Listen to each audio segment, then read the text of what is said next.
In our last video, we left off learning how to do dimension multiviews. We're going to take it a step further and do one more dimension drawing together.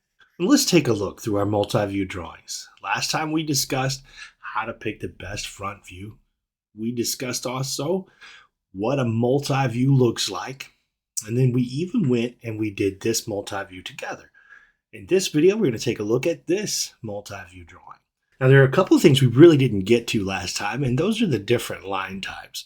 There certainly is a plethora of line types, but what we're looking at mostly in our lessons here with just Fusion Essentials is what line types you see quite a bit. When you look at the hidden lines, those are those dashed. You see the repetitive pattern there. For center lines, there's actually a center line in the top view as well, but down here is a center line. And what that is showing is that there's some sort of cavity there, and because it's a center line, it's round. Right? If this center line did not exist here, we don't know what kind of hole this would be. Right? Obviously, we can see it's round, so we know it's a round hole.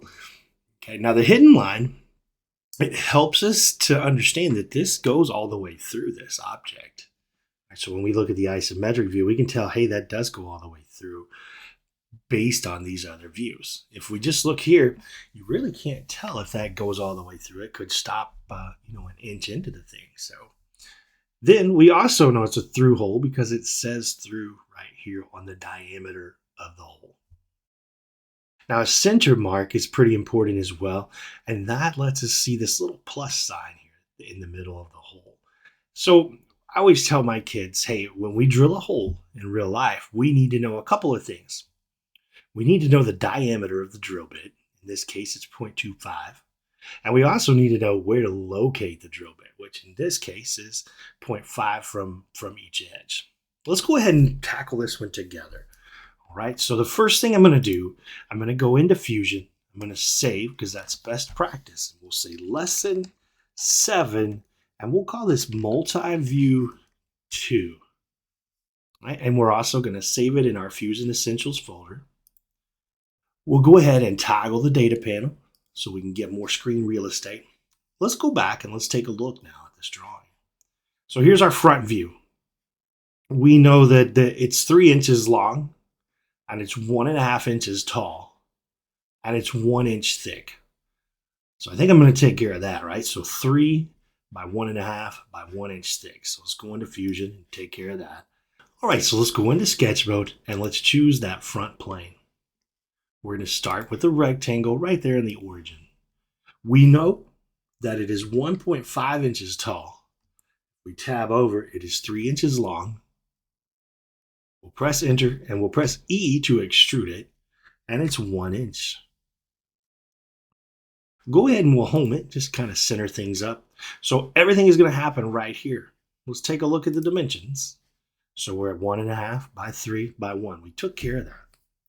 Now let's take care. We've got a little chunk missing here, don't we? From here, from this edge to right here is 1.5. And then looking down, this part right here looks like it's 0.5 over here. So 1.5 and 0.5. Let's head back to Fusion. So sketch, click on that front view. I'm going to pan it back so I can work with it. And I'm going to start a rectangle right here at the top. Now, we could go ahead and just we could get the 0.5, couldn't we? In fact, if we did our basic math, we could do it. We know it's 1.5 by 0.5. Okay, so we could do it just like that. Or I'll place it in there and I'll use my dimension tool and I'll say, all right, well, from here to here was 1.5. And then this top, so from this line to this line, this is supposed to be 0.5. Now we extrude and we click right there. I'm going to go ahead and orbit so we can see it happening. Then we'll just take that edge off. Like, okay. So now what we've got, if we take a look, we know there's a hole here, right? So let's take a look. Let's see what our dimensions show us. Essentially, the hole looks centered, right? So this must be 1 inch right here from here to here. So we're going to say 0.5 from each edge and then 0.25 all the way through. All right, so let's go into Fusion and we're going to choose hole. Now the nice thing is once we click on this plane, Remember, from previous lessons, we can just put that right on the dot, and we don't really need to do references. From here, we do know that it goes all the way through, and then the diameter of this thing is supposed to be 0.25. So now we can press OK. We've got it. That is the piece right there. Right, so let's orbit around and take a look. There we go. We'll right click up here, and we'll say physical material. Let's stick with the metals, but I tell you what, this time let's go do copper. So we've got copper on there. Then before you call your teacher over, right click and choose properties. And then we can show them these numbers over here. Before you exit though, make sure to save that file.